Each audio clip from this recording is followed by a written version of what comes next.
First దీనికి ఏం చేయాలా, ఈ కాలువ కట్టాలి, ఆ కాలువ కట్టాలి, అది ఆల్రెడీ ఉన్న కాలువల్ని ఎక్స్పాండ్ చేసి వెడల్పు చేసి దాన్నంతా తీసుకెళ్ళి నీళ్ళని ఎక్కడ పోయాలి, కృష్ణానదిలో పోద్దామంటే కుదరదు.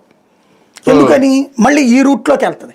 ఇప్పుడు ఎక్కడ చేశారు, సీతానగరం దగ్గర ఇదివరకు పీడబ్ల్యూడి వర్క్ షాప్ అని ఉండేది, కృష్ణవేణి మూటేలు దాటగానే ఉండేది. మేము ఇదివరకు అక్కడ ఈ పీడబ్ల్యూడి వాళ్ళకి సంబంధించిన పడవల్లో కృష్ణానది ఆ గేట్ల రిపేర్లు అవన్నీ అక్కడి నుంచి చేసేవాళ్ళు అనమాట. వాళ్ళ పడవల్లో వెళ్ళి కవర్ చేసిన వాళ్ళం అక్కడ ఆ గేట్ల దగ్గర. అందులో తొక్కుకునే పడవలు ఉంటాయి, మామూలు స్పీడ్ బోట్లు ఉంటాయి, అన్ని రకాల బోట్లు ఉంటాయి వాళ్ళే. ప్లస్ మోటేల్ కూడా అక్కడే నడుస్తుంది. అక్కడ ఈ ఏదైతే ఇదివరకు ఉన్నటువంటి పీడబ్ల్యూడి ప్లేస్ ఉందో ఆ ప్లేస్ దగ్గరలో ఒక పెద్ద రిజర్వాయర్ లాగా కట్టారు దేవినేని ఉమా అన్న టైంలో.